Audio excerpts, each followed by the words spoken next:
Good afternoon. स्वागत है सभी का राजस्थान ज्योग्राफी की क्लास में।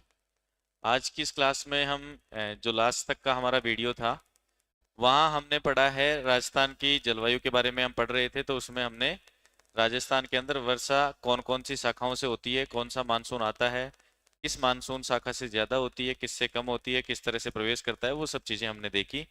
पश्चिमी विक्षोभ से किस तरह से वर्षा होती है वो भी हमने देख लिया। यानी कि वर्षा ऋतु जो होती है, हम ऋतुओं के हिसाब से वर्गीकरण कर रहे थे जलवायु का। वर्गीकरण को हम दो तरह से पढ़ना शुरू कर चुके हैं। एक हम सामान्य वर्गीकरण पढ़ेंगे, उसके बाद हम राजस्थान की जलवायु को लेकर के जितने भी व्यक्तिगत वर्गीकरण हैं, जैसे कोपेन का है, त्रिवार्था का है, थॉर्नथवेट का है, उनके बारे में भी हम लास्ट में एक बार अध्ययन करेंगे। तो जो हम लास्ट क्लास में पढ़ रहे थे वर्षा ऋतु, उसी से आगे थोड़ा सा मैं उसको रिवाइज करते हुए जोड़ता हूँ टॉपिक को।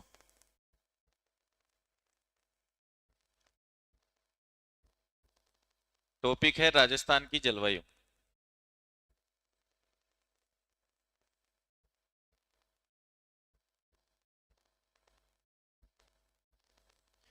जलवायु के अंदर हमने वर्षा ऋतु पढ़ते हुए देखा कि जो अरब सागर की शाखा है वो अरावली के समानांतर निकल जाती है, इसलिए उससे बहुत कम वर्षा हो पाती है राजस्थान में। इसके अलावा बंगाल की खाड़ी की शाखा से अधिकांश वर्षा होती है, जो कि राजस्थान के पूर्वी वाले जो भाग हैं वहां पर होती है अधिकांशतः।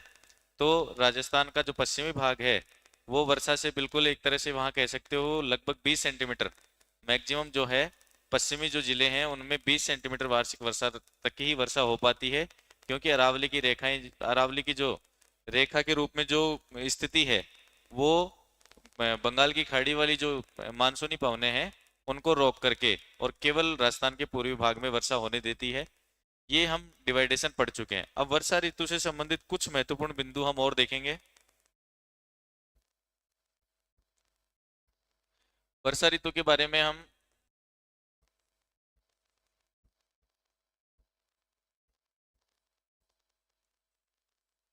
इसमें हम ये देखेंगे कि वर्षा में जब दक्षिणी पूर्वी मानसून, दक्षिणी पश्चिमी मानसून राजस्थान के अंदर प्रवेश करता है तो उसके द्वारा सबसे ज्यादा जो वर्षा का जो विभाजन है और प्रवेश कब होता है, वापस कब जाता है मानसून, इनकी जो तिथियां हैं, इनकी जो डेट है, उसका अंदाजा हम कैसे लगाते हैं। तो पहले से हम ये मानते आ रहे थे कि राजस्थान के अंदर दक्षिणी पश्चिमी मानसून की शाखा लगभग मिड जून में प्रवेश कर जाती है, यानी कि 15 जून के आसपास। लेकिन अभी हाल ही में हमने लास्ट क्लास में डिस्कस तो किया था ये पॉइंट, लेकिन लिख नहीं पाए थे नोट्सों के रूप में, तो लिख लेते हैं। दिल्ली के अंदर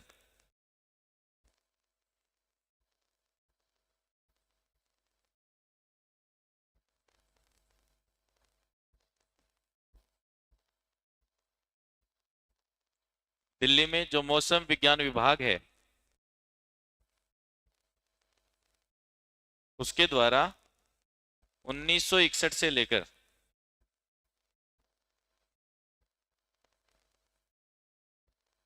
2019 तक जो भी हमारी जलवायु थी उसका अध्ययन किया गया।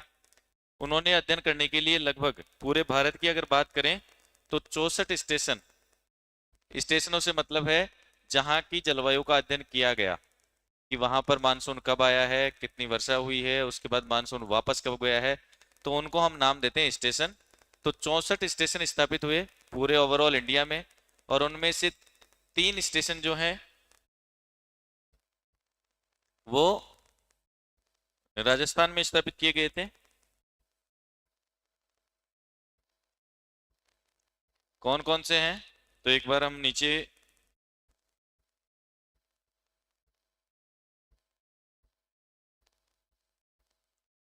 उनके नाम लिख लेते हैं।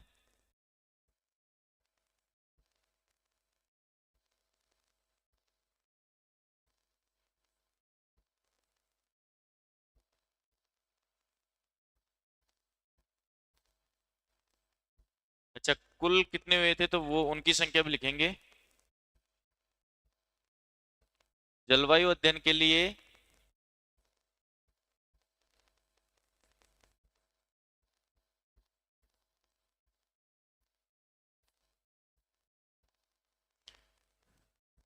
भारत में स्थापित स्टेशन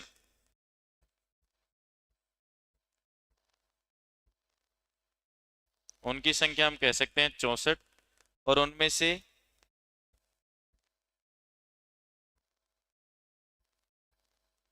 राजस्थान में स्थापित हुए 4 स्टेशन। 4 कौन कौन से हैं?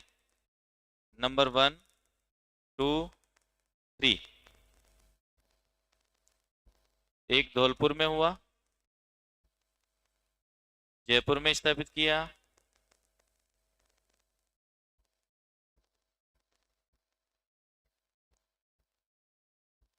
एक अजमेर में किया, और एक राजस्थान के पश्चिमी जिले जैसलमेर में किया। ये 4 स्टेशन स्थापित हुए।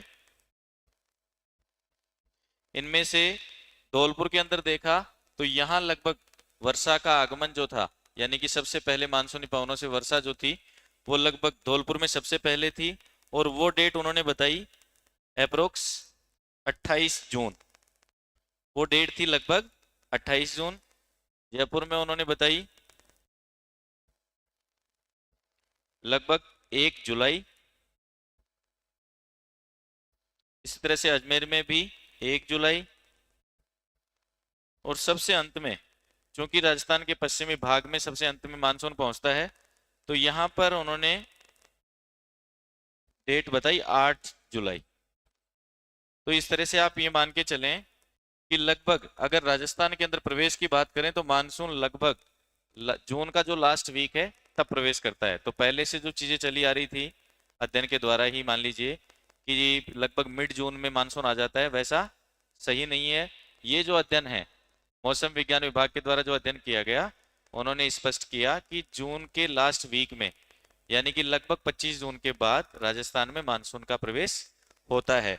और इसी स्टेशनों के अध्ययन के द्वारा यह भी पता चला कि लगभग 8 सितंबर को मानसून का प्रत्यावर्तन शुरू हो जाता है। प्रत्यावर्तन का मतलब होता है मानसून का लौटना जिसे कहते हैं, वो शुरू हो जाता है। और वो शुरू होता है सबसे पहले जैसलमेर से। आपने एक चीज नोटिस की है, वर्षा की मात्रा की मैं बात कर रहा था कि पश्चिमी राजस्थान में बिल्कुल कम है, तो उससे आप अंदाजा लगाइए धौलपुर के अंदर जो वर्षा है वो लगभग 28 जून, यानी कि दक्षिणी पश्चिमी मानसून की पवनें 28 जून को प्रवेश कर रही हैं, और वापस भी लगभग जाएंगी 27 से 28 सितंबर के आसपास।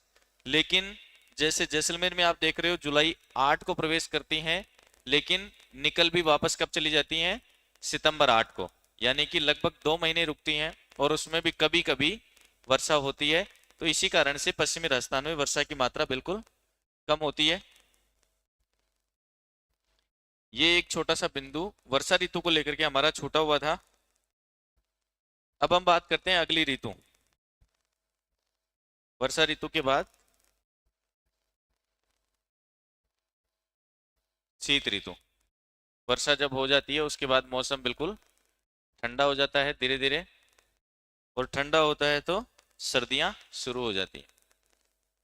अब इसमें कुछ भी ऐसा याद करने या रटने जैसा नहीं होना चाहिए। अपने को ये क्लियर है कि जब भी सर्दियां शुरू होती हैं तब हम शीत ऋतु का शुरुआत मानेंगे। सर्दियां शुरू होने से मतलब है वर्षा ऋतु खत्म हुई, वर्षा ऋतु के बाद मौसम ठंडा हुआ, ठंडा होने के बाद धीरे धीरे सर्दी का एहसास शुरू हो जाता है, तो उस मौसम को हम शीत ऋतु में काउंट करेंगे। और ये 2 तरह से बांटा जाता है राजस्थान के परिप्रेक्ष्य में। इसको हम अगर महीने के हिसाब से देखें तो ये लगभग अक्टूबर से शुरू होकर के और फरवरी तक रहती है ये ऋतु। ये हम सबको आराम से महसूस करने पर भी पता चलता है। फरवरी के बाद या फरवरी के लास्ट वीक से लगभग गर्मियों की शुरुआत हो जाती है, और उसके बाद मार्च से प्रॉपर गर्मी पड़ना शुरू होती है, तो हम उसको ग्रीष्म ऋतु की शुरुआत कह देते हैं। लेकिन तब तक कौन सी ऋतु राजस्थान में रहेगी? तो शीत ऋतु रहेगी अक्टूबर से लेकर के फरवरी तक। अब इसको भी 2 जगह डिवाइड करते हैं हम। 2 जगह कैसे बांटते हैं? एक समूह बनाते हैं अक्टूबर से लेकर के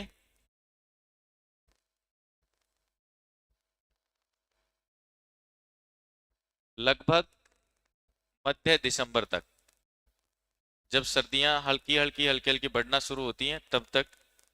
और दूसरा समूह हम बना सकते हैं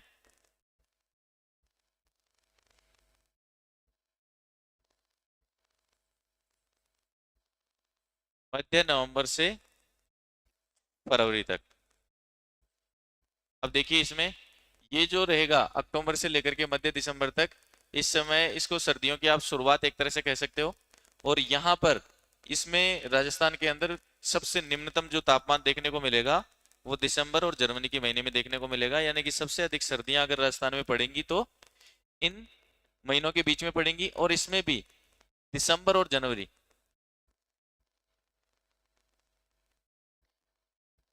मध्य नवंबर की जगह ये क्या लिखेंगे हम, मध्य दिसंबर।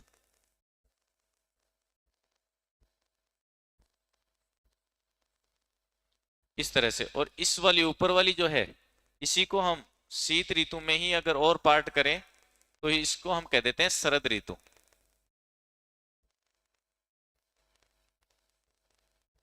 इसी का दूसरा नाम हम क्या कह देते हैं, शरद ऋतु। जिस समय सर्दियां शुरू होती हैं उस मौसम को हम कहते हैं शरद ऋतु। तो इस तरह से राजस्थान में शीत ऋतु को हमने दो जगह डिवाइड कर लिया मंथ वाइज। अक्टूबर से लेकर के लगभग मध्य दिसंबर जो है तब तक सर्दियां हल्की शुरू होती हैं, दिसंबर के महीने में तो और तेज हो जाती हैं। उस मौसम को हम कहेंगे शरद ऋतु। और मध्य दिसंबर से और जनवरी तक लगभग सर्दी का अच्छा मौसम रहता है। फरवरी में धीरे धीरे सर्दियां कम होना शुरू हो जाती हैं। अब ये सर्दियां किस तरह से पड़ती हैं वो आपको सूर्य की के सापेक्ष पृथ्वी की जो गति है उससे आराम से समझ में आ जाएगा। जहां पर सूर्य की स्थिति रहेगी वहां धूप की मात्रा बढ़ेगी, धूप बढ़ेगी तो तापमान बढ़ेगा और वहां गर्मियां होंगी। इस समय क्या हो रहा है, अक्टूबर वाला ये जो मौसम है उस समय क्या होता है, 23 सितंबर के बाद जब आप सूर्य के सापेक्ष पृथ्वी की गतियां पढ़ेंगे ना तो उसमें देखेंगे कि 23 सितंबर के बाद सूर्य ऊपर से नीचे की तरफ यानी कि उत्तरी गोलार्ध से दक्षिणी गोलार्ध की तरफ जाना शुरू कर देता है। और उसके कारण से उत्तरी गोलार्ध में जो भी राज्य हैं जो भी देश हैं वहां पर धीरे धीरे गर्मी खत्म और सर्दियां शुरू हो जाती हैं, क्योंकि वहां सूर्य की किरणें तिरछी पड़ेंगी, तिरछी पड़ेंगी तो धूप की मात्रा कम होने की वजह से तापमान कम हो जाएगा। तो ये सर्दियों का है। अब इसके अलावा इसमें जो फैक्ट या पॉइंट हम देख सकते हैं, हमने शरद ऋतु जो देखी है इसके अंदर क्या होता है, मानसून का निवर्तन शुरू हो जाता है। रिट्रीटिंग मानसून जिसको हम कह सकते हैं, रिटर्निंग मानसून जिसको हम कह सकते हैं, मानसून का प्रत्यावर्तन जिसको कह सकते हैं। यानी कि मानसून आया था और लगभग जून के लास्ट वीक या जुलाई के फर्स्ट वीक में आया, और उसके बाद सितंबर 30 तक राजस्थान से ऑलमोस्ट मानसूनी पवनें जो हैं वो विदा होने पर होती हैं, वापस जाने को होती हैं। अक्टूबर के अंदर जो है उस समय क्या रहता है, थोड़ा सा अक्टूबर में एक फैक्ट आपको ध्यान रखना है कि अक्टूबर में मानसूनी पवनों के वापस जाते समय जो अपनी गर्मी का मौसम है वो एकदम से खत्म नहीं हो जाता, यानी कि एकदम से सर्दियां नहीं आ जाती। उस समय क्या रहता है, गर्मी रहती है, लेकिन उसके साथ जो आपकी हवा है, जो गर्म हवा है उसके अंदर वाष्प की मात्रा बढ़ जाती है। और ये वाष्प की मात्रा किस किस वजह से बढ़ रही है, आर्द्रता क्यों बढ़ रही है, क्योंकि उस समय बारिश होकर के रुकी है। तो उसी वाष्प की मात्रा या आर्द्रता की वजह से उमस बन जाती है, और इस मौसम को हम या इस उमस को हम नाम देते हैं कार्तिक हीट। कार्तिक हीट क्यों कहते हैं, तो अगर आपको थोड़ा सा अंदाजा है नहीं है तो आप घर पे जो भी बड़े हैं उनसे एक बार पूछेंगे तो वो बताएंगे आपको कि हिंदी के महीने चलते हैं।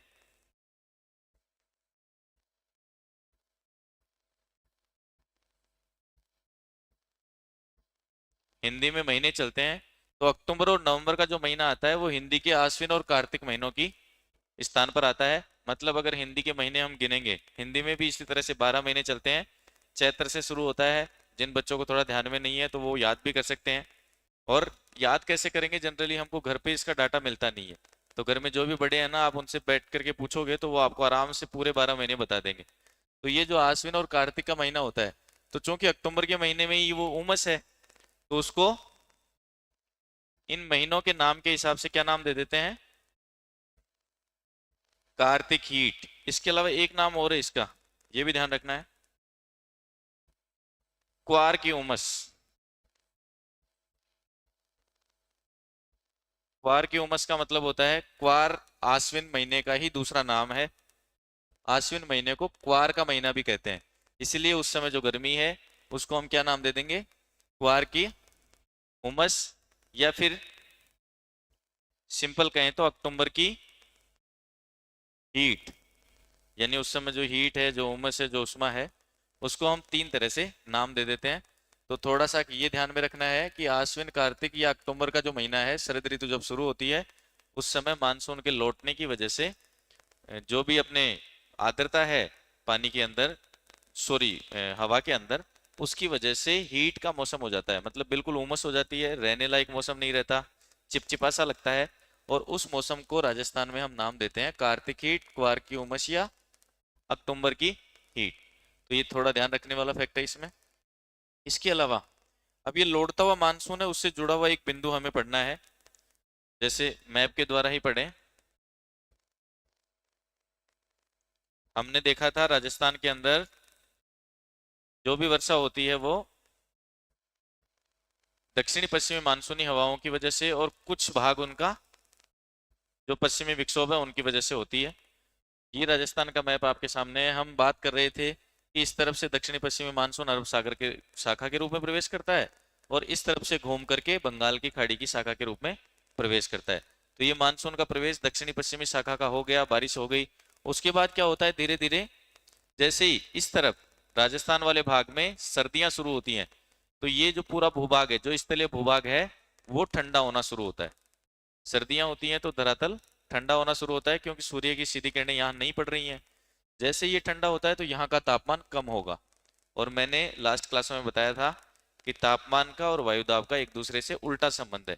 अगर तापमान बढ़ रहा है तो वायुदाब अपने आप कम हो जाएगा, और तापमान घट रहा है तो वायुदाब ज्यादा हो जाएगा, दोनों में संबंध है। तो यहाँ मान लीजिए तापमान कम हुआ, तो यहाँ क्या हो जाएगा, वायुदाब ज्यादा। बहुत ध्यान से समझना है किस तरह से मानसून वापस जाता है, ये कंसेप्ट थोड़ा एक बार दिमाग में लगा लें। वायुदाब ज्यादा होगा, यहाँ वायुदाब ज्यादा हो गया, स्थलीय भाग पर वायुदाब ज्यादा हो गया। इस तरफ मान लीजिए ये अपन मान लें गुजरात के दक्षिणी पश्चिमी भाग में अरब सागर की स्थिति है। यहाँ पर क्या है, बिल्कुल पानी ही पानी है। यहाँ पर बिल्कुल पानी की मौजूदगी है, और हम पानी की प्रकृति जानते हैं कि पानी गर्म भी धीरे होता है तो ठंडा भी धीरे होता है। तो यहाँ तापमान कम होने की वजह से, जो सूर्य की किरणें तिरछी पड़ने की वजह से जल का ठंडा होना जो शुरू हुआ है, वो उस मात्रा में नहीं होगा जितना स्थलीय भाग में होगा। यानी कि यहाँ ठंडा ज्यादा तेजी से होगा, ज्यादा होगा, यहाँ ठंडा कम होगा। ठंडा कम होगा तो मतलब तापमान ज्यादा होगा, तापमान ज्यादा होगा तो यहाँ पर वायुदाब क्या हो जाएगा, हमने देख ही लिया तापमान और वायुदाब का संबंध उल्टा है, तापमान ज्यादा तो वायुदाब कम। अब हवा की प्रकृति हम समझते हैं। हवा उच्च वायुदाब से निम्न वायुदाब की तरफ चलती है। पहले हवाएं चल रही थी दक्षिण पश्चिमी हवाएं, अंदर से दक्षिण पश्चिम से लेकर के उत्तर पूर्व की तरफ, लेकिन अब चूंकि दबाव जो था, वायुदाब जो था वो बदल गया, वायुदाब का क्षेत्र बदल गया। पहले वायुदाब इस तरफ ज्यादा था, इस तरफ कम था, इस वजह से हवाएं इस तरफ चल रही थी, यानी कि जल से स्थल की तरफ चल रही थी। अब चूंकि स्थलीय भाग में तापमान कम हो गया, वायुदाब बढ़ गया, तो यहां से अब हवाएं चलेंगी समुद्र की तरफ। अब हवाएं चलेंगी तो देखिए, जैसे मान लीजिए पवनों ने यहाँ से इस तरफ चलना शुरू किया, समुद्री भाग की तरफ पवनों ने चलना शुरू किया अपने वायुदाब के हिसाब से। यहाँ से पवनें चलेंगी तो ये दिशा नॉर्थ है ही, इसको हम ईस्ट कहते हैं। इसके बीच वाली दिशा को हम नाम देंगे उत्तर पूर्व। तो आप आराम से दिशा देख सकते हो, जिस तरफ से हवाएं चलती हैं हवाओं को उसी के नाम से हम जानते हैं। तो ये उत्तर पूर्वी हवाएं, कौन सी हवाएं होंगी, उत्तर पूर्वी हवाएं, और इनको हम नाम देते हैं उत्तर पूर्वी मानसूनी हवाएं।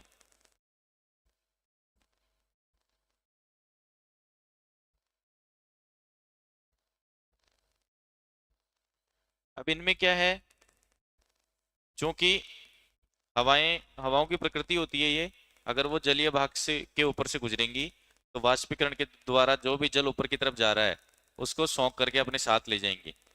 यहाँ पर चूंकि स्थलीय भाग से जा रही हैं, कहीं भी जलीय भाग मौजूद नहीं है, और जहाँ है वहां बहुत कम मात्रा में है, तो इनमें आर्द्रता जो भी आएगी वो न के बराबर आएगी, और न के बराबर आएगी तो इनसे वर्षा होने की संभावना भी न के बराबर है। तो ये जो पवने हैं मानसूनी पवने, इनसे वर्षा की मात्रा नगण्य मानेंगे। नगण्य का मतलब गिनने योग्य नहीं है, अगर थोड़ी बहुत कहीं हो भी जाती है तो भी हम उसको काउंट नहीं करेंगे, इतनी कम मात्रा में होती है। इसी को हम क्या कहते हैं, रिटर्निंग मानसून या मानसून का प्रत्यावर्तन। तो इसके बारे में आप लिखेंगे, नोट्स के फॉर्मेट में आप लिख लें। अक्टूबर माह में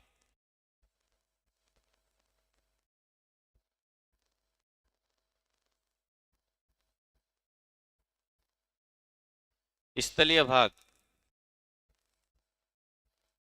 धीरे धीरे ठंडा होना शुरू हो जाता है।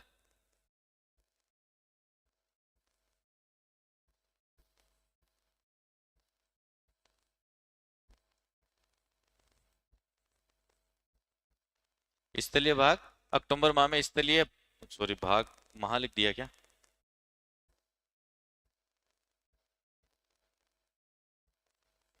स्थलीय भाग धीरे धीरे ठंडा होना शुरू। अब ठंडा होने से क्या होगा? बिल्कुल स्टेप बाय स्टेप चलते रहें।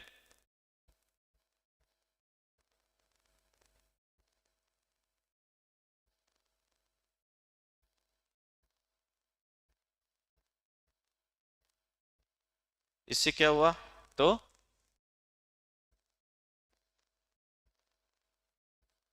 स्थल पर वायुदाब अधिक,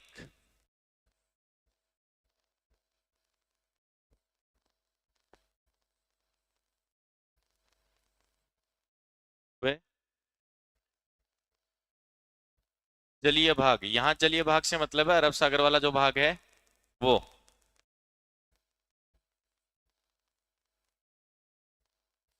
जलीय भाग पर वायुदाब कम, क्योंकि वहां पर तापमान ज्यादा है स्थल की अपेक्षाकृत। वहां तापमान ज्यादा होने और वायुदाब कम होने की वजह से पवनें उत्तर पूर्व से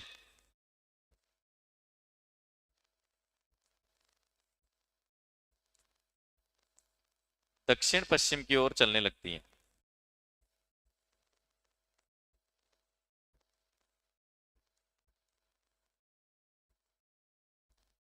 और इसी को हम नाम क्या दे देंगे?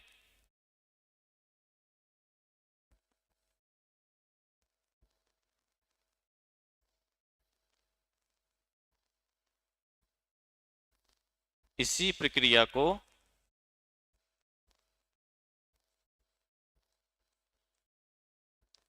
मानसून का प्रत्यावर्तन, अलग अलग इसके नाम है,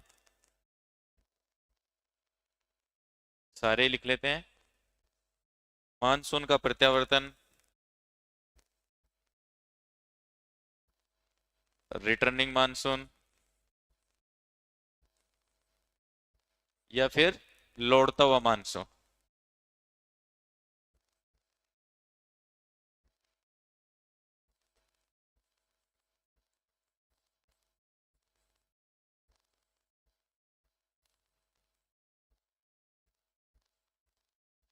कहते हैं। अब इसको हमने, अब थोड़ा सा ध्यान क्या रखना है हमें? हमें ये ध्यान रखना है कि जो भी रिटर्निंग मानसून होगा, मानसून लौटता हुआ जो होगा, उससे वर्षा की मात्रा कैसे रहेगी? नगण्य, यानी न के बराबर। क्योंकि उसमें चूंकि स्थलीय भाग से है, आर्द्रता की मात्रा है नहीं, है तो बहुत कम है, जो कि वर्षा करवाने के लिए पर्याप्त नहीं है। तो इसलिए उत्तरी पूर्वी जो मानसूनी पवनें चल रही हैं, उनसे वर्षा की मात्रा नगण्य रहेगी। तो नीचे एक पॉइंट और लिख लें,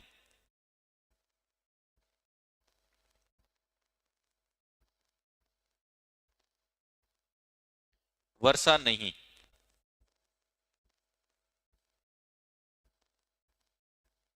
तो ये प्रक्रिया हमने पढ़ ली, और ये चलता है लगभग अक्टूबर में और नवंबर के महीने में, ये 2 महीने लगभग चलता है।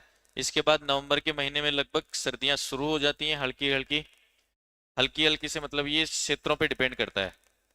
कुछ भाग ऐसे होते हैं जो जल के पास हैं, तो वहां पर सर्दियां थोड़ी कम पड़ेंगी, और ऐसे भाग जो बिल्कुल मरुस्थलीय भाग हैं, वहां हो सकता है रात के समय बहुत अधिक तापमान कम हो जाए, तो वहां पर सर्दियां शुरू हो जाती हैं। और जो हल्की सर्दी शुरू होती है, उसी को हम नाम क्या दे देते हैं? तो यहीं पर एक पॉइंट और लिख लें,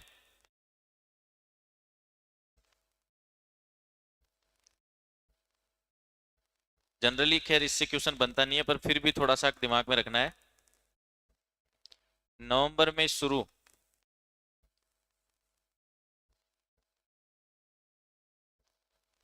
हल्की सर्दी क्या कहलाती है? तो गुलाबी सर्दी। तो शरद ऋतु वाला जो मौसम है उससे हमने दो टर्म समझ लिए। एक तो हमें ध्यान रखना है कि नवंबर में हल्की सर्दी जो शुरू हो रही है उसको हम गुलाबी सर्दी नाम देंगे। और एक हमें ध्यान रखना है कि अक्टूबर माह में या नवंबर माह में जो भी है रिटर्निंग मानसून यानी कि मानसून का लौटना शुरू होता है। इसके अलावा उस समय उमस बहुत ज्यादा होती है तो उसको हम क्वार की उमस, अक्टूबर हीट भी ना या कार्तिक हीट भी नाम देते हैं। ये ध्यान रखने की बात है। ये हमारा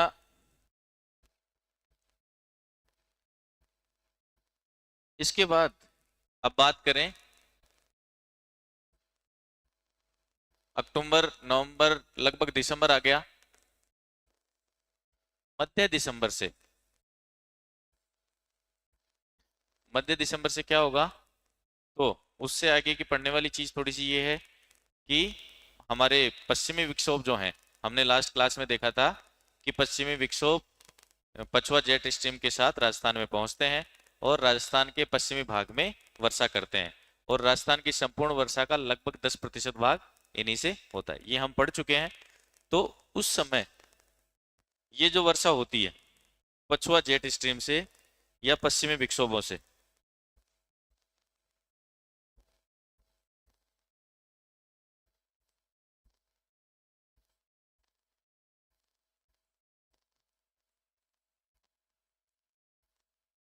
ये बहुत ज्यादा नहीं होती, लेकिन जहां भी होती है वहां जो भी फसल बोई जाती है, जैसे जनरली इस समय सर्दियों के अंदर रबी की जो फसल होती है जैसे गेहूं है, जो है, उनको इससे बहुत अधिक फायदा होता है।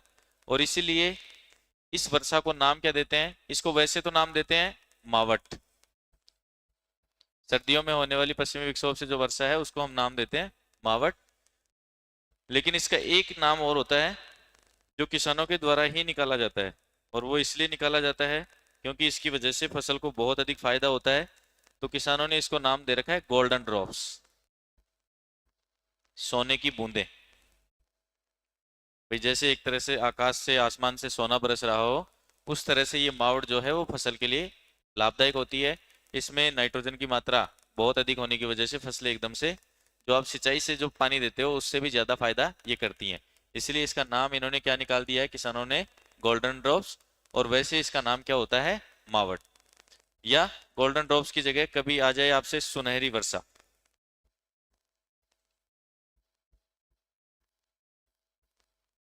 अच्छा, कुछ जो क्षेत्रीय व्यक्ति हैं, कुछ लोग हैं, वो इसको भगवान का आशीर्वाद भी कह देते हैं। अब वो क्षेत्रीय या स्थानीय लोगों के द्वारा अलग अलग इसके नाम है। बाकी हमें ध्यान रखने वाली बात यह है कि पश्चिमी विक्षोभों से जो वर्षा हुई इसको मावट कहा, और कुछ जगह इसको गोल्डन ड्रॉप्स भी कहा जाता है। और उसका कारण सीधा से ये है कि रबी की फसल को बहुत अधिक इससे फायदा होता है, इसलिए किसानों ने इसका नाम गोल्डन ड्रॉप्स निकाला हुआ है। अब तापमान की बात करें तो इस समय जो शीत ऋतु आएगी उस समय राजस्थान के अंदर लगभग जो तापमान रहता है वो रहता है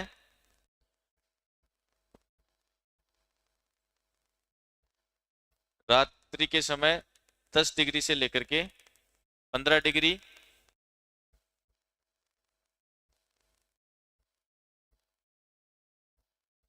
सेल्सियस। वह अच्छा, इसमें ये भी लिख लें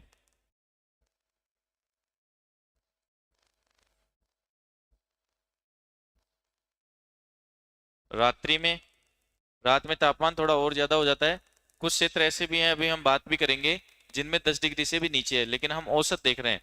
तो रात को 10 से 15 डिग्री सेल्सियस, वह दिन में लगभग तापमान होता है 20 से लेकर के 32 डिग्री सेल्सियस तक। ये थोड़ा सा ध्यान हमें रखना है कि राजस्थान के जो भी स्थान हैं, जो जिले हैं, वहां पर लगभग अगर औसत टेम्परेचर की बात करें कि सर्दी के मौसम में औसत तापमान क्या रहता है, तो वहां लगभग रात्रि के समय 10 से 15 डिग्री तक रहता है बीच में, और दिन के अंदर वही तापमान 20 डिग्री से लेकर के 32 डिग्री तक पहुंच जाता है। इसके अलावा सबसे ठंडा अगर स्थान बात करें आपसे कि राजस्थान का ठंडे सबसे ठंडा स्थान सर्दी में कौन सा रहता है, तो ये कुछ फैक्ट हैं जिनको हमें ध्यान रखना है।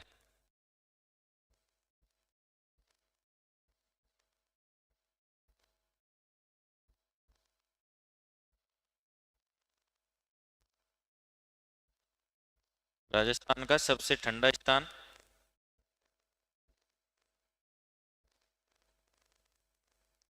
और वो है माउंट आबू।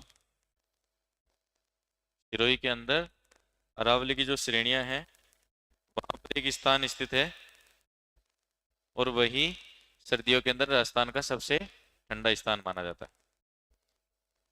अच्छा, इसमें एक चीज थोड़ा सा डिस्कस यहीं साथ में कर लें। अब की बार अगर जनवरी 2025 की बात करें, सबसे ठंडा महीना राजस्थान में जो रहता आया है वो जनवरी का है। जनवरी 2025 के डाटा की बात करें तो हाल ही के जो डाटा हैं उनमें फतेहपुर सीकर में एक स्थान है फतेहपुर, वहां का टेम्परेचर माउंट आबू से भी नीचे रहा है।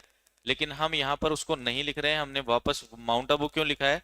तो उसका रीजन ये है, मैंने आपको पहले बताया था कि मौसम जो है वो अल्पकालिक घटनाओं का अध्ययन से हम अंदाजा लगा सकते हैं, लेकिन जलवायु जो है वो लगभग पिछले 30 सालों का जो मौसम चल रहा है उसके हिसाब से हम डिसाइड करते हैं।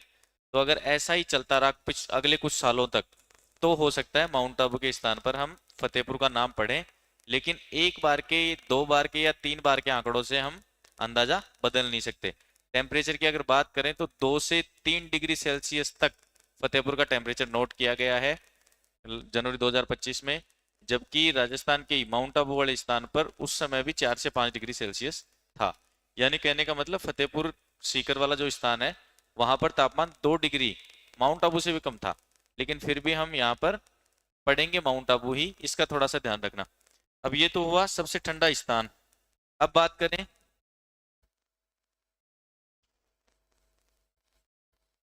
सबसे ठंडा जिला, तो उसके अब तक जो आंकड़े हैं उसके हिसाब से हमें सबसे ठंडा जिला राजस्थान का मानना है चूरू को, ये ध्यान रखेंगे। सबसे ठंडा स्थान पूछ लेता है तो हम कहेंगे माउंट आबू, सबसे ठंडा जिला पूछ लेता है तो हम कहेंगे चूरू। इसके अलावा और अगर डीप में जाएं, सबसे ठंडा महीना,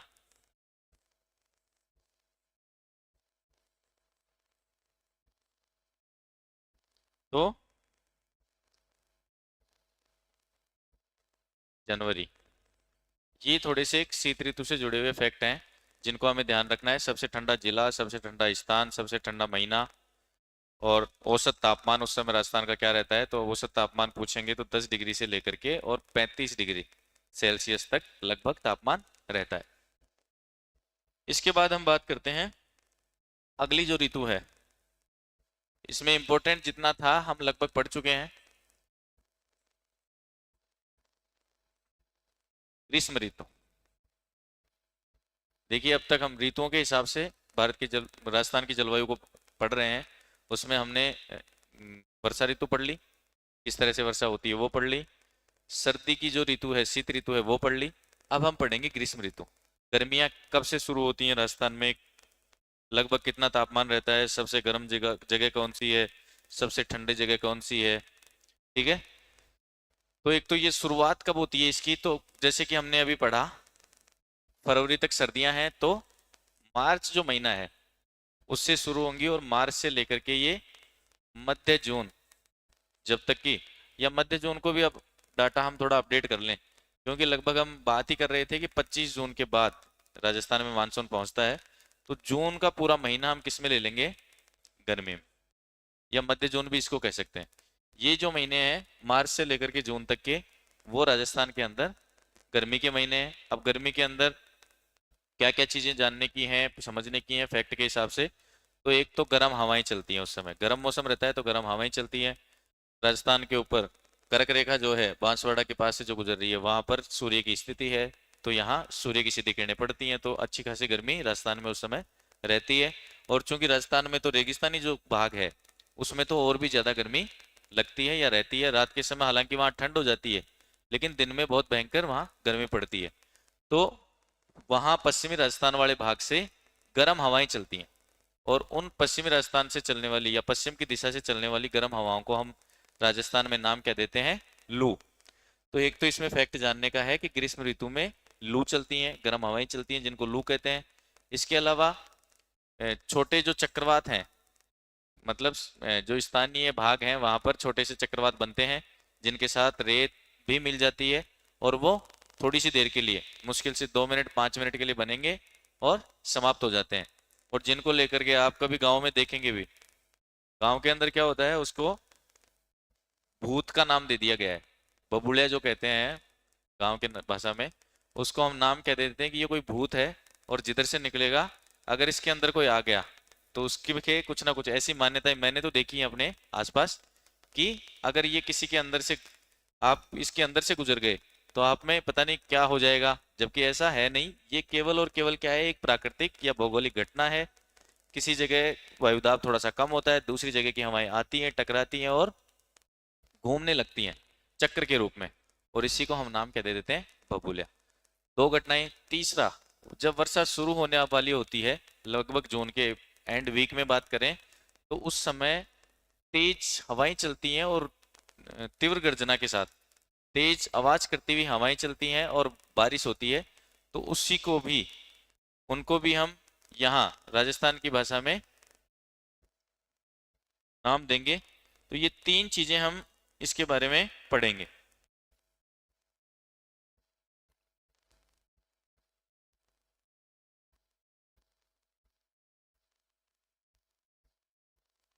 सबसे पहला ये पॉइंट थोड़ा सा लिख लेंगे सब। एक तो है लू।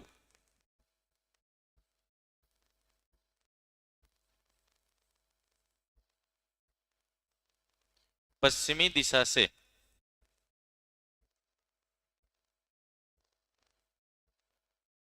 पूर्व की तरफ चलने वाली गर्म हवाएं।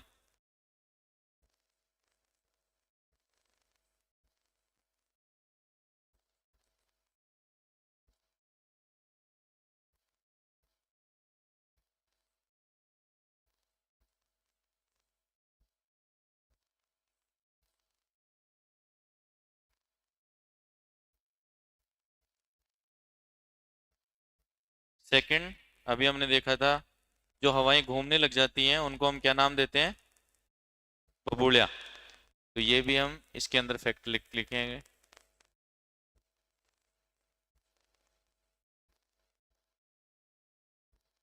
हवाओं का या पवनों का चक्राकार रूप लिखेंगे।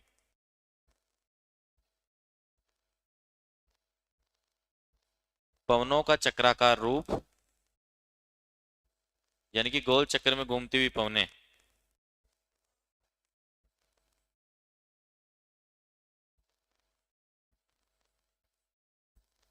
जिनमें धूल भी साथ होती है।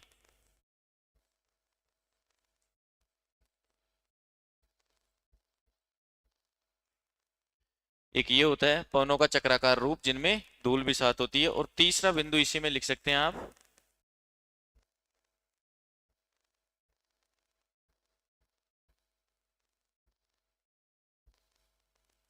अरडाव। अरडाव का मतलब होता है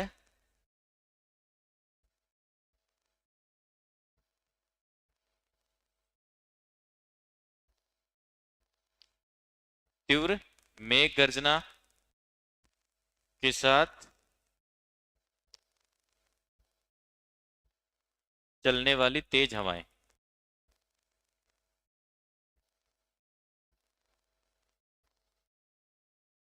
अब देखिए इसके नाम से हम समझ रहे हैं, अरडाव का मतलब होता है तेज तेज बोलना।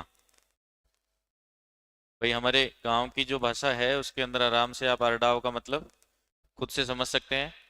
जो तेज आवाज करती हुई हवाएं चलती हैं, मेघ उस समय रहते हैं, बादल उस समय रहते हैं, तो उनके साथ मेघों की गर्जना के साथ जो तेज हवाएं चलेंगी उनको हम नाम देंगे अरडाव। ये तीन शब्दावलियां ग्रीष्म ऋतु से जुड़ी हुई ध्यान रखनी है। अब ग्रीष्म ऋतु किससे जुड़े हुए कुछ फैक्ट भी हैं, उनमें क्या क्या है। तो पहला फैक्ट तो देख लें, सबसे गर्म स्थान। ये सब हम राजस्थान के बारे में पढ़ रहे हैं, मैं हर जगह नहीं लिख रहा, आप खुद से पॉइंट कर सकते हैं। राजस्थान में सबसे गर्म स्थान। अब इसमें देखिए थोड़ा सा अपडेट करने की आवश्यकता है।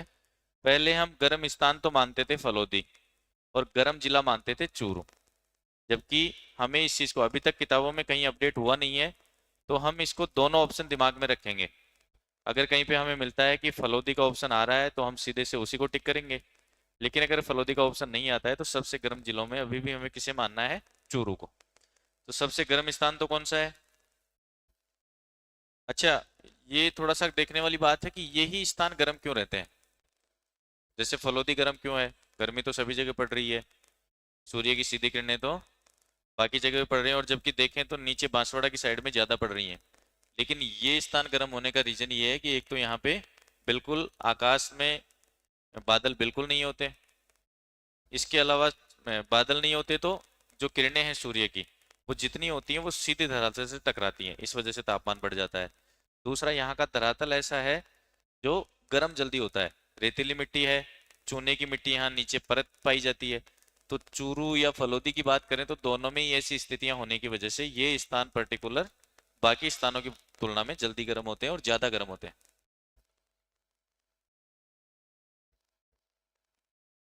सबसे गर्म जिला,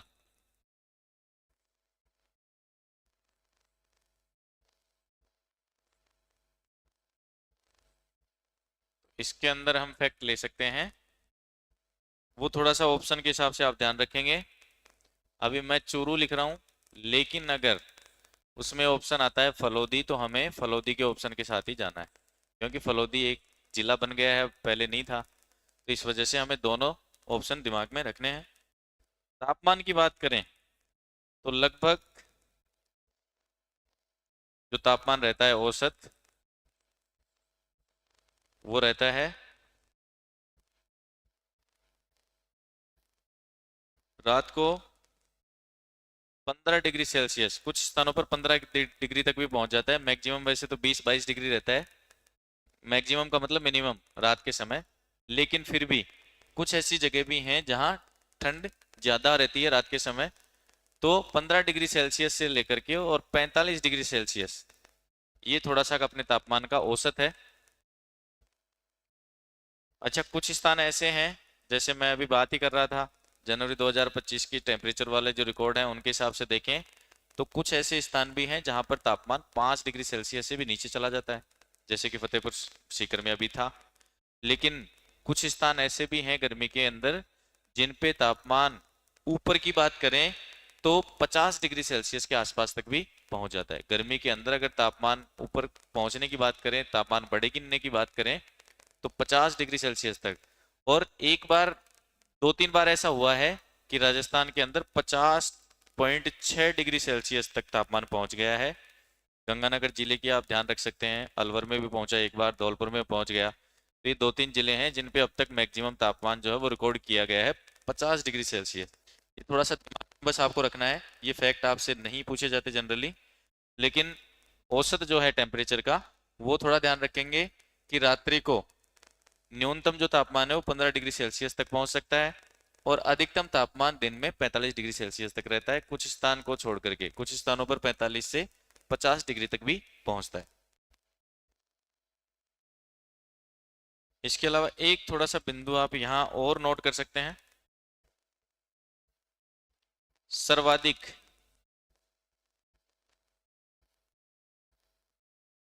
दैनिक तापांतर।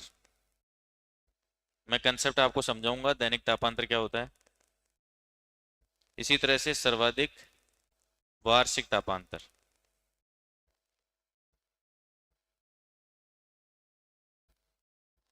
ये दोनों बिंदु भी अपने ध्यान में होने चाहिए।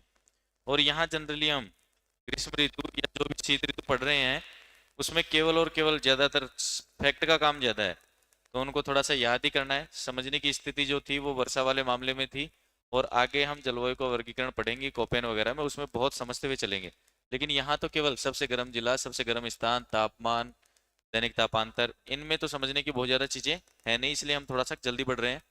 दैनिक तापांतर का यहाँ मतलब है दिन के अंदर सबसे अधिक, यानी मान लीजिए छापरा क्षेत्र की बात करें तो तापांतर का मतलब होगा दिन में अधिकतम तापमान कितना हुआ, और रात्रि में जब भी तापमान गिरा तो सबसे न्यूनतम कितना हुआ, उन दोनों के बीच में अंतर सबसे ज्यादा कहाँ है, इसको कहते हैं तापांतर, ताप में अंतर। तो दिन के अंदर बात करें कि दिन में कौन सा ऐसा स्थान है जो सबसे ज्यादा गर्मी के समय राजस्थान में गर्म होता है और सबसे ज्यादा उसी रात्रि को ठंडा भी होता है, तो अगर अंतर की बात करेंगे तो आप आराम से अंदाजा लगा सकते हो कि जो पश्चिमी रेतीला मरुस्थल वाले जिले हैं, क्योंकि आपको पता है जो रेत है वो गर्म भी जल्दी होती है, ठंडी भी जल्दी होती है।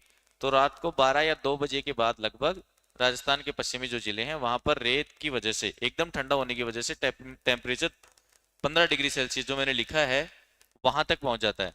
और उनमें सबसे ज्यादा अगर रेतीले की बात करें, सबसे ज्यादा खाली जगह, अब उसमें क्या रहता है ठंडा होने में, अगर बहुत रेत का विस्तार है, घर बहुत दूर दूर बने हुए हैं और आसमान में बादल बिल्कुल नहीं है, तो वो जगह एकदम से जल्दी ठंडी होगी। तो उसके लिए दैनिक तापांतर के लिए जो स्थान है वो है जैसलमेर। अगर दिन के हिसाब से देखेंगे तो जैसलमेर है, और अगर पूरे वर्ष का अध्ययन करें और उसके हिसाब से देखें तो चूरू आएगा।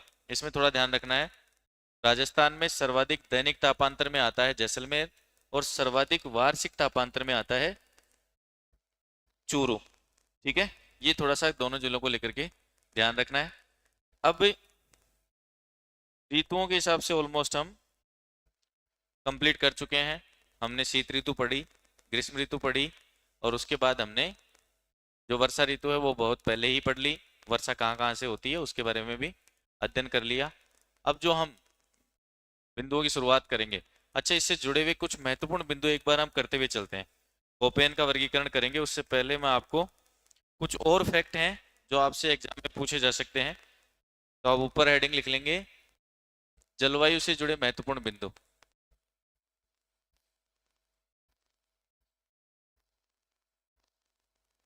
और जलवायु किसकी, हम राजस्थान की जलवायु पढ़ रहे हैं तो बात भी किसकी करेंगे, राजस्थान।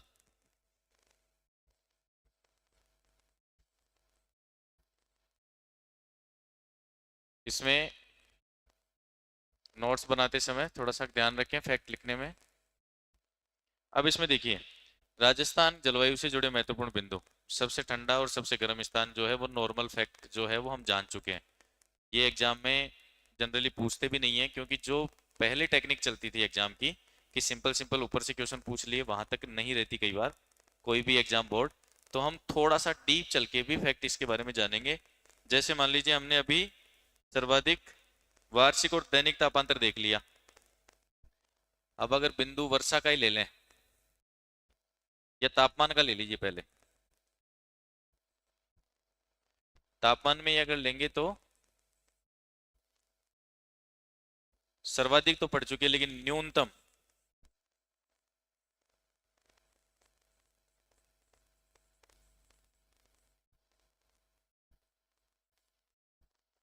दैनिक तापांतर सबसे कम वाला जिला कौन सा है, तो ये फैक्ट थोड़ा सा ध्यान रखना है।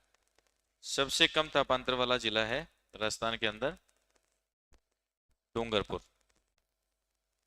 सबसे कम जो ताप में अंतर रहेगा दिन के और रात के मौसम में वो है जिले के हिसाब से डूंगरपुर में, और स्थान के हिसाब से माउंट आबू। अगर न्यूनतम दैनिक तापांतर वाला स्थान पड़े तो उसमें आएगा माउंट आबू।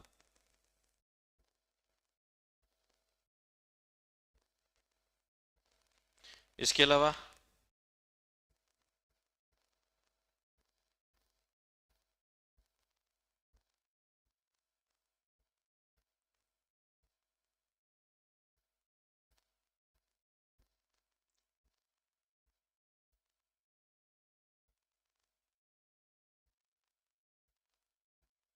आप सेकंड पॉइंट ले लो तापमान के बाद, जिससे जुड़े हुए फैक्ट हमें देखने। आर्द्रता, आर्द्रता क्या होती है थोड़ा सा मैं समझा देता हूं आपको। जैसे देखिए हमारे वायुमंडल के अंदर बहुत सारी गैसें हैं, बहुत सारी गैसों के कण हैं फैले हुए हैं। वो कण क्या करते हैं, जो भी वातावरण के अंदर जो भी जल की बूंदें होती हैं उनको ग्रहण कर लेते हैं, यानी वो उनके साथ जुड़ जाती हैं। इनको हम जल वाष्प की बूंदें बोलते हैं। ये उनके साथ कनेक्ट हो जाती हैं, और जो भी हवा है उसकी जल धारण करने की, जल को रोकने की एक क्षमता होती है। उसी क्षमता के हिसाब से उसमें जल की मात्रा धीरे धीरे बढ़ती जाती है। तो इस तरह की जो हवा के कण हैं जिनमें जल की मात्रा है, उसी के उस हवा के गुण को बोलते हैं आर्द्रता। जल की बूंदों को अपने अंदर ग्रहण करने की जो गुण है हवा के अंदर, उसको हम नाम देते हैं आर्द्रता। और ये आर्द्रता जनरली सबसे ज्यादा कहाँ रहेगी, तो जहां वर्षा ज्यादा रहेगी। अगर राजस्थान के परिप्रेक्ष्य में बात करें तो राजस्थान के अंदर वर्षा की मात्रा सबसे ज्यादा कहाँ है? तो या तो दक्षिणी राजस्थान में या फिर दक्षिणी पूर्वी राजस्थान के जिलों में। तो सर्वाधिक आर्द्रता कहाँ मिलेगी?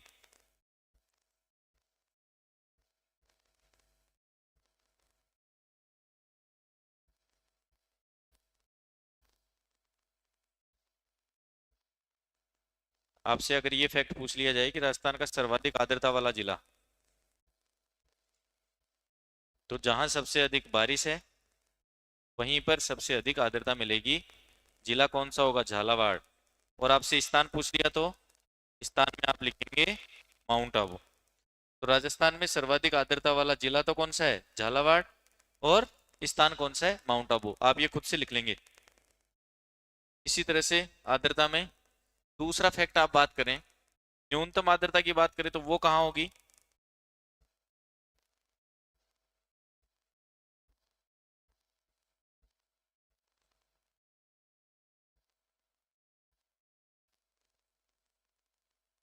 न्यूनतम आर्द्रता वाले न्यूनतम आर्द्रता वाला जिला कौन सा है? स्थान की बात करेंगे तो सम है, और जिले की बात करेंगे तो जैसलमेर है।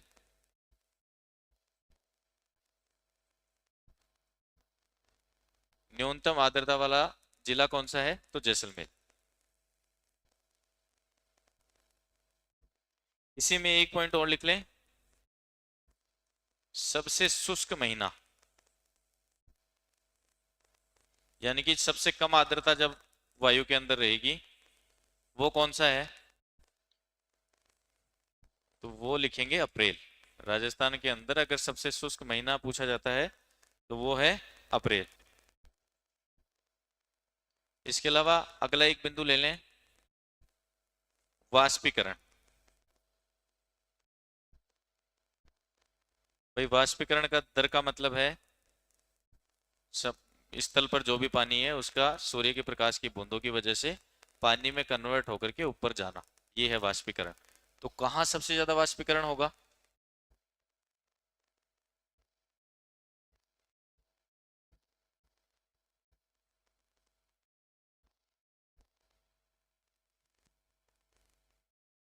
इसमें भी आप क्या लिखेंगे? सर्वाधिक। तो सर्वाधिक तो है झालावाड़, और इसमें भी सबसे कम तो कौन सा आएगा? जैसलमेर।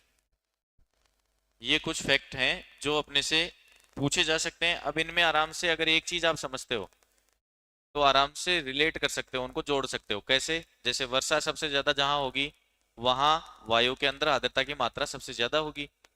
इसके अलावा वहां तापांतर जो है वो सबसे कम होगा, न तो बहुत ज्यादा गर्मी ज्यादा बढ़ेगी और ना ही बहुत ज्यादा ठंड बढ़ेगी। तो तापांतर में भी वहां लिख सकते हो। इसके अलावा वाष्पीकरण की दर कहाँ होगी ज्यादा? जहां पानी की मौजूदगी रहेगी। तो झालावाड़ वाले जो स्थान है, झालावाड़ है, बांसवाड़ा है, बारां है, जहाँ वर्षा ज्यादा है, पानी के स्रोत ज्यादा है, तो वहाँ वाष्पीकरण ज्यादा है। जहाँ पानी के स्रोत ही नहीं है वहां पर वाष्पीकरण होने के चांस भी कम है, तो जैसलमेर में सबसे कम होगी। ये कुछ बिंदु हमने जलवायु से संबंधित देख लिए हैं।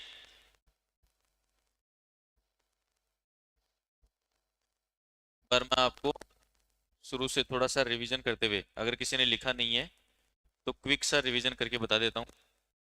हमें तो एक बार टाइम देखना क्लास कितनी देर की होगी।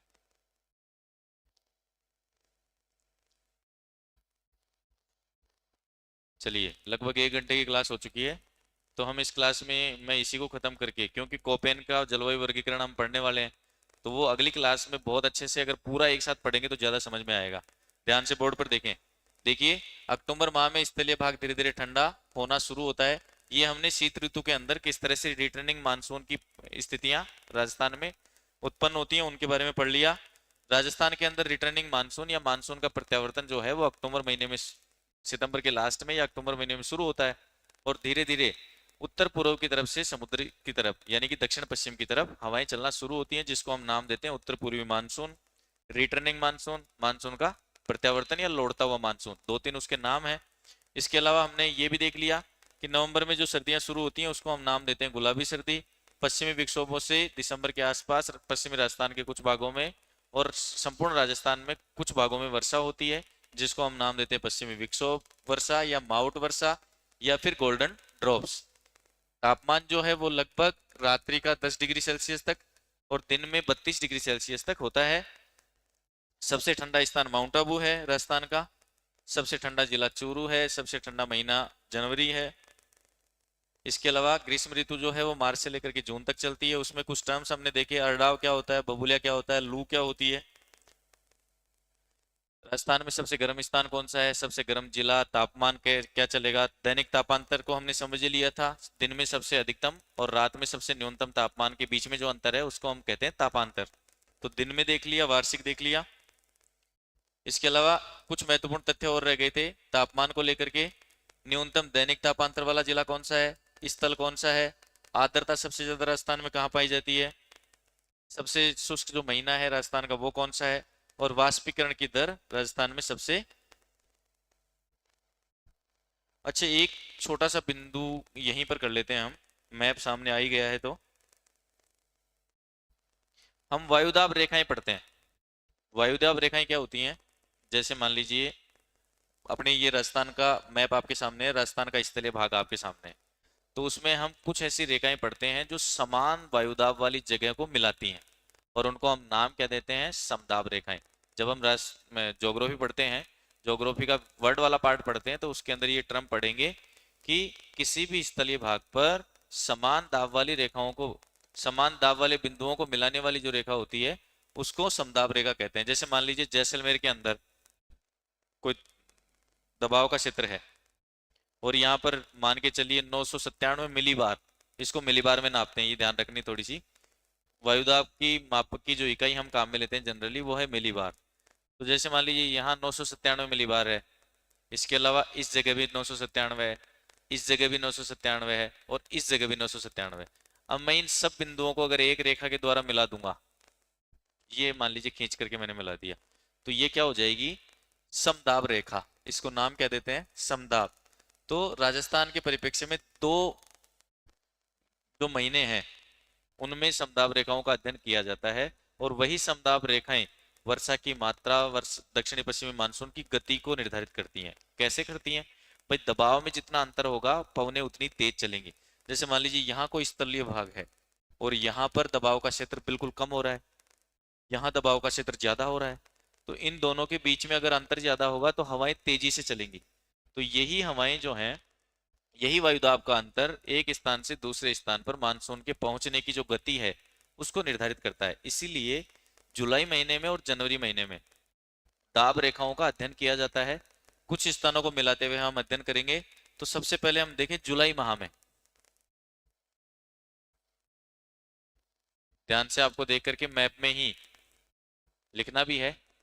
जुलाई माह में कौन सी समदाब रेखाएं बनती हैं, कहां से गुजरती हैं, कितना वायुदाब कौन से स्थान पर रहता है। तो सबसे पहले जैसे मान लीजिए पश्चिमी अगर राजस्थान वाले भाग से शुरू करें, आपको पता है जुलाई का महीना है, तापमान राजस्थान में ज्यादा होगा, ज्यादा होगा तो पश्चिमी राजस्थान वाले भाग में वायुदाब क्या होगा, कम होगा। क्योंकि तापमान यहाँ ज्यादा होगा, यहाँ थोड़ा कम होगा इसकी तुलना में, तो यहाँ वायुदाब कम होगा और यहाँ वायुदाब ज्यादा होगा। जहां तापमान कम होता जाएगा वायुदाब बढ़ता जाएगा। तो यहाँ इस तरफ बिल्कुल एज में बात करें तो जैसलमेर, जैसलमेर के बाद ये रेखा के लिए मैं एक अलग पेन चूज कर लेता हूँ जिससे आपको थोड़ा सा दिखने में आसानी रहे। ये देखिए यहाँ से जो जिला है जैसलमेर, इस तरफ से बाहर से जैसलमेर वाला जिला लगभग पूरा भाग कवर करता है। उसके बाद फलोदी, फलोदी के बाद बीकानेर और बीकानेर के बाद ऊपर की तरफ लगभग हनुमानगढ़ वाले भाग से एक रेखा निकल जाती है और इसको हम नाम देते हैं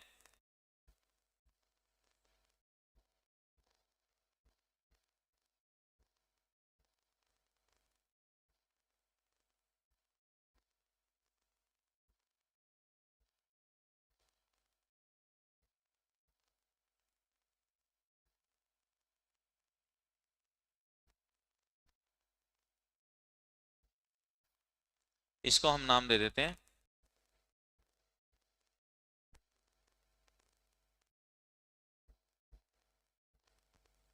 997 मिलीबार रेखा। कितना? 997 मिलीबार। एमबी का मतलब है मिलीबार, ऊपर लिख देता हूं मैं। ये वायुदाब नापने की एक इकाई है मिलीबार। तो यहाँ पर जो देखा हम देख रहे हैं ये है 997 मिलीबार, यानी कि लगभग जैसलमेर वाला भाग, फलौदी का, बीकानेर का, श्रीगंगानगर और हनुमानगढ़ का जो भाग है, यहाँ पर लगभग वायुदाब की मात्रा समान जो रहती है वो है 997 मिलीबार। इसके बाद दूसरी जो रेखा है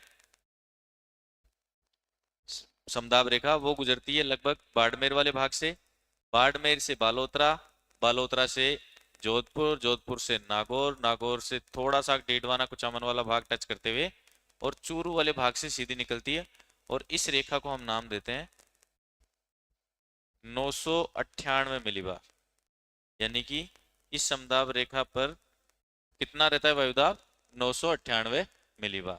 तीसरी जो है वो नीचे की तरफ, बाड़मेर से ही नीचे की तरफ चलेंगे तो सिरोही वाले लगभग भाग से निकलती है,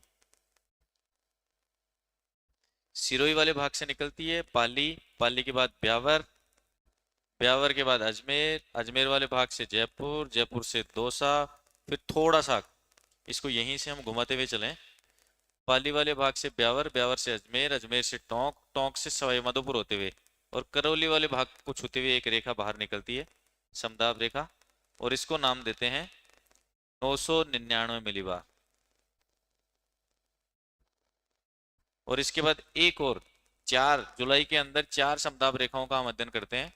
इसके अलावा चौथी एक है जो बिल्कुल दक्षिणी जो जिला है बांसवाड़ा वाला भाग, उससे प्रवेश करके प्रतापगढ़ से होते हुए और घूमते हुए झालावाड़ वाले भाग से निकल जाती है और इसको हम नाम देते हैं 1000 मिलीबार रेखा। ये 4 समदाब रेखाएं हम राजस्थान के मामले में जुलाई के महीने में देखते हैं। सबसे पहली हमने देखी 997 मिलीबार, जो कि कहाँ से प्रवेश कर रही है? जैसलमेर वाली सीमाई भाग से प्रवेश करते हुए फलोदी, बीकानेर, श्रीगंगानगर और हनुमानगढ़ के अंदर से जाती है। इन जिलों में लगभग कितना वायुदाब उस समय रहता है? 997 मिलीबार।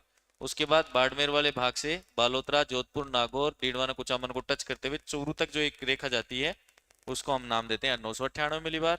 फिर उससे नीचे की तरफ सिरोही, पाली, ब्यावर, अजमेर, टोंक और टोंक से घूमते हुए सीधे जाने की बजाय एक रेखा यहाँ नीचे की तरफ आ रही है, इसको हम नाम दे देते हैं 999 मिलीबार।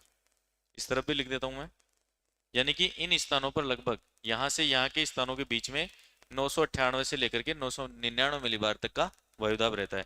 और सबसे दक्षिणी जो जिला है बांसवाड़ा वाला, यहाँ सबसे अधिक वायुदाब रहता है। अब मानसून की बात करें तो जहां वायुदाब जैसे इस जगह कम है तो यहाँ मानसून जो है वो धीरे पहुंचेगा, लेट पहुंचेगा। जुलाई के महीने की बात करेंगे तो यहाँ लगभग मान लीजिए ये धौलपुर वाला और ये जो भाग है इस जगह, अगर इसके साथ अगर देखें हम, मैं एक अलग उससे बना देता हूँ डॉट डॉट लाइन से, ये साथ में जो रेखा बन रही है देखिए 12 से होती हुई, यहाँ पर लगभग वर्षा जो है वो 25 जून के आसपास ही पहुंच जाती है। इसके अलावा ये जो बीच वाला भाग है यहाँ पहुंचती है, जिसमें ये रेखा थोड़ा सीधा गुजरती है जयपुर वाले भाग से होते हुए अलवर के पास से, और इसमें हम कह सकते हैं कि यहाँ जो है वो लगभग 1 से 2 जुलाई के आसपास वर्षा पहुंच जाती है। इसके बाद ये वाली जो है इसके साथ भी एक रेखा चलती है, जिसको ऊपर ले जाएं तो ये 6 से और 7 जुलाई तक यहाँ पर पहुंचेगा। और ये सबसे लास्ट में जो रेखा है इसके पास डॉटेड लाइन बनाए हम, तो यहाँ लगभग मानसून जो है वो पहुंचता है 8 से 10 जुलाई के आसपास। तो ये किस तरह से हमने देखा, जहां वायुदाब की मात्रा कम है वहां मानसून की जो पवने हैं उनको पहुंचने में भी टाइम लग रहा है, क्योंकि वायुदाब, वहां का वायुदाब, जिस जगह वायुदाब ज्यादा वाला क्षेत्र है इस जगह पवने पहले प्रवेश कर चुकी हैं, धीरे धीरे धीरे धीरे इस तरफ बढ़ती हैं और वहां तक आर्द्रता की मात्रा कम हो जाती है, इसलिए वर्षा की मात्रा भी कम होती है। क्लियर है? ये तो है जुलाई माह में वायुदाब की रेखाएं। इसी प्रकार से अगर आपने नोट कर लिया है तो मैं इसको इरेज करके और आपको जनवरी माह की वायुदाब रेखाएं भी बता देता हूँ। और जिन्होंने नहीं भी किया हो तो वो पॉज करके थोड़ा सा वीडियो को कर सकते हैं।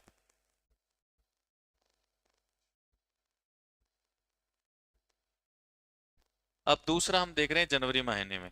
जनवरी महीने में केवल दो वायुदाब रेखाओं का हम अध्ययन करेंगे और वो बनती हैं, एक तो सबसे ऊपर की तरफ जो श्रीगंगानगर वाला भाग है, वहां से नीचे आते हुए बीकानेर, बीकानेर से फलोदी वाले भाग में घूमते हुए और ये जैसलमेर वाले भाग से घूम जाती है। इसको तो हम नाम देते हैं 1019 मिलीबार। ये जनवरी माह की समदाब रेखाएं हैं 1019। और नीचे की तरफ एक और होती है जो जैसलमेर से नीचे चलती है। जैसलमेर से यहाँ जोधपुर आएगी, जोधपुर से नीचे की तरफ घूमते हुए पाली, पाली से राजसमंद, राजसमंद से चित्तौड़गढ़, चित्तौड़गढ़ से ये झालावाड़ वाले भाग से निकलती है। और इस वायुदाब रेखा को हम नाम देते हैं 1018 मिलीबार। यानी कि सर्दियों के अंदर यहाँ वायुदाब कम है, ऊपर की तरफ वायुदाब ज्यादा है। ठीक है, ज्यादा क्यों है? क्योंकि वहां तापमान कम है। दोनों का आपस में उल्टा संबंध है। ये थोड़ा सा ध्यान रखना है हमेशा जलवायु पढ़ते समय, ये चीज दिमाग में रखनी है फैक्ट, कि तापमान ज्यादा तो वायुदाब कम, वायुदाब तापमान कम तो वायुदाब ज्यादा, दोनों में उल्टा संबंध है। तो ये दो समदाब रेखाएं हमने पढ़ ली। इसके बाद एक छोटा सा बिंदु और रह जाता है इंपॉर्टेंट, जलवायु से संबंधित ही, और वो है राजस्थान में जलवायु समूह, जो सामान्य वर्गीकरण का है अंतिम। अगर हम संपूर्ण पढ़े हुए को एक जगह करें तो 5 तरह से हम एक टेबल फॉर्म में इसको डिवाइड कर सकते हैं।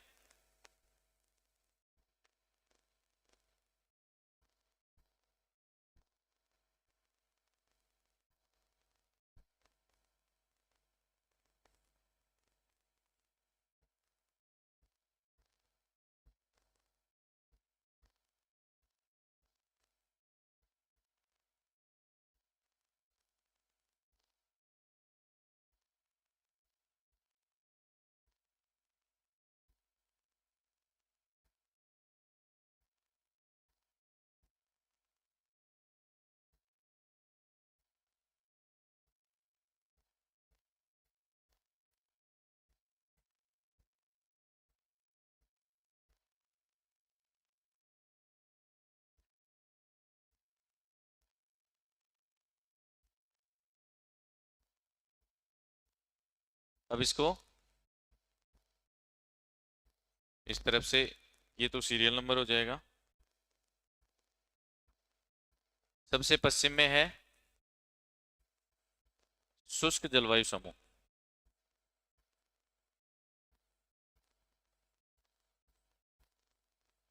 इसमें वर्षा की मात्रा लगभग होगी 0 से लेकर के 20 सेंटीमीटर तक की। इसी के साथ इसका प्रतिनिधि जिला भी माना जाता है, और वो कौन सा होगा?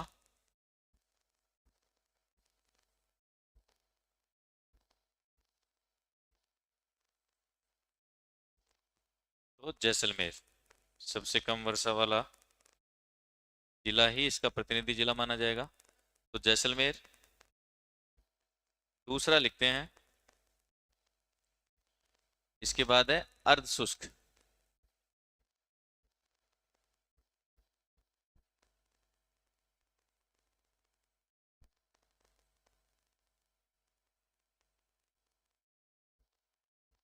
अर्ध शुष्क के अंदर वर्षा की मात्रा है 20 से 40 सेंटीमीटर। और इसका प्रतिनिधि जिला मैं सीधे ही लिख रहा हूं, इसका प्रतिनिधि जिला है जोधपुर।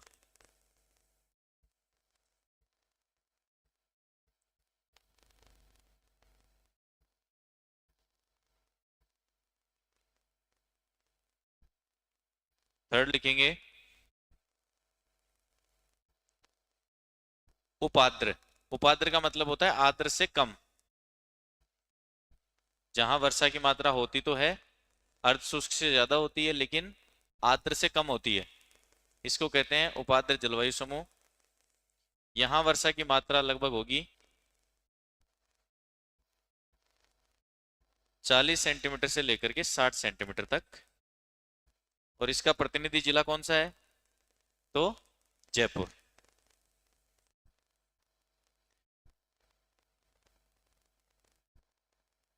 नंबर, अच्छा यहाँ पे स्टार की बजाय सीधा नंबर ही लिख लें। 3 नंबर हो चुका है। 4 नंबर में लिखेंगे आर्द्र जलवायु समूह, जहां पर वर्षा की मात्रा ठीक ठाक होती है, बाकी क्षेत्रों से तो अच्छी खासी होती है। 60 से लेकर के 80 सेंटीमीटर तक वर्षा की यहाँ मात्रा होती है। और इसका जो जिला है, प्रतिनिधि जिला है, वो है सवाई माधोपुर। ये भी आपसे पूछा जा सकता है कि उपाद्र जो जिला समूह है राजस्थान का, उसका प्रतिनिधि जिला कौन सा है, या इनमें से कोई सा भी पूछ लेगा आपसे। और सबसे लास्ट है नंबर 5 पर अति आर्द्र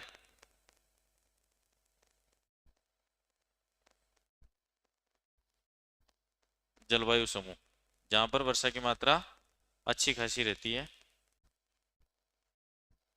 और यहाँ पे वर्षा होगी 80 से लेकर के 100 सेंटीमीटर तक। ये दक्षिणी पूर्वी राजस्थान के कुछ जिलों में है और दक्षिणी जिलों में है। और इसका प्रतिनिधि जिला हम मानते हैं झालावाड़। तो इस तरह से सामान्य वर्गीकरण में हम 5 जलवायु समूह में राजस्थान को बांट सकते हैं।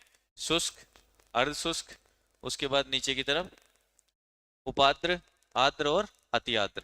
प्रतिनिधि जिले थोड़े से ध्यान रखने कि शुष्क का जैसलमेर है, अर्ध शुष्क का जोधपुर है, और उपाद्र का जयपुर है, आर्द्र का सवाई माधोपुर है, और अति आर्द्र का झालावाड़ जिला है। तो ये जलवायु से संबंधित जो सामान्य वर्गीकरण था और उससे जुड़े हुए जो फैक्ट थे, हमने वो लगभग कंप्लीट कर लिए। अब हम अगली क्लास से जो व्यक्तिगत वर्गीकरण है उनके बारे में डिस्कस करेंगे। और बहुत आराम से आप जो कोपेन का जलवायु वर्गीकरण पढ़ते हैं, जिसके नाम से बच्चे कांपते हैं कि भाई हमें तो कोपेन का जलवायु वर्गीकरण, भले ही उससे संबंधित क्वेश्चन हम छोड़ दें, तो मैं कोशिश करूंगा कि मेरी क्लास में पढ़ने के बाद आपको वो कम से कम इतना ऐसे डराए नहीं कि हमें क्वेश्चन ही छोड़ने पड़े। उसकी बेसिक जो है वो समझ बनाते हुए हम उसको समझेंगे। तो आज की क्लास में इतना ही। धन्यवाद।